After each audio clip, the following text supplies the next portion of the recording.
যুব ভারতীতে যখন ক্ষোভে ফুটছিলেন জনতা, সেই সময় থেকে সকলের চোখে ভিলেন হয়ে ওঠেন ক্রীড়ামন্ত্রী অরূপ বিশ্বাস। মেসিকে জড়িয়ে ধরে সমাজ মাধ্যম এবং সংবাদ মাধ্যমে তার একের পর এক ছবি আগুনে ঘৃতাহুতির মতোই কাজ করে। জনতার ক্ষোভ আরও বেড়ে যায়। 13ই ডিসেম্বর মেসিকে ঘিরেছিলেন কয়েকশো মানুষ, তবুও মূল ভিলেন হয়ে ওঠেন অরূপ বিশ্বাসী। হায়দ্রাবাদ, মুম্বাই, দিল্লিতে মেসির একের পর এক মসৃণ অনুষ্ঠান আরও কোণঠাসা করে দেয় অরূপ বিশ্বাসকে। ক্রিকেটের পরিভাষায় পিচ অনুকূল না থাকা সত্ত্বেও মুখ বুজে লড়ে যাচ্ছিলেন ক্রীড়ামন্ত্রী। জনতা এবং দলের একাংশের চাপে শেষ পর্যন্ত সেই ডিফেন্সও ফাটল ধরল। ক্রীড়ামন্ত্রীর পদ থেকে পদত্যাগ করার ইচ্ছা প্রকাশ করে চিঠি লিখলেন মুখ্যমন্ত্রীর কাছে।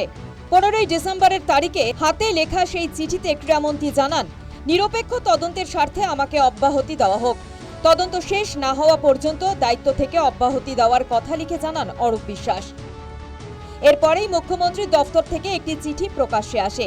মুখ্য সচিবকে পাঠানো চিঠিতে লেখা হয়, যুব ভারতের ঘটনার নিরপেক্ষ তদন্তের স্বার্থে অব্যাহতি চেয়েছেন ক্রীড়ামন্ত্রী। তার আবেগ এবং উদ্দেশ্যকে আমি সম্মান জানাই। ওর এই সিদ্ধান্ত সঠিক। যতদিন না তদন্ত শেষ হয়, ক্রীড়া দফতরের দেখাশোনা আমিই করব। অরূপ বিশ্বাসের লেখা চিঠি সমাজ মাধ্যমে পোস্ট করে প্রকাশ্যে আনেন তৃণমূল নেতা কুণাল ঘোষ। কুণাল ঘোষই প্রথমে জানান পদত্যাগপত্র গ্রহণ করেছেন মুখ্যমন্ত্রী। কিছুক্ষণের মধ্যেই কুণাল জানান গ্রহণ নয়, বিবেচনা করছেন মুখ্যমন্ত্রী। এই তদন্ত যাতে নিরপেক্ষ থাকে সেজন্য ক্রীড়ামন্ত্রী পদ থেকে ইস্তফা দিতেছে ক্রীড়ামন্ত্রী অরূপ বিশ্বাস। ক্রীড়া মন্ত্রী হিসাবে তিনি ইস্তফা দিতেছে মুখ্যমন্ত্রী মমতা বন্দ্যোপাধ্যায়কে তিনি চিঠি দিয়ে দিয়েছেন।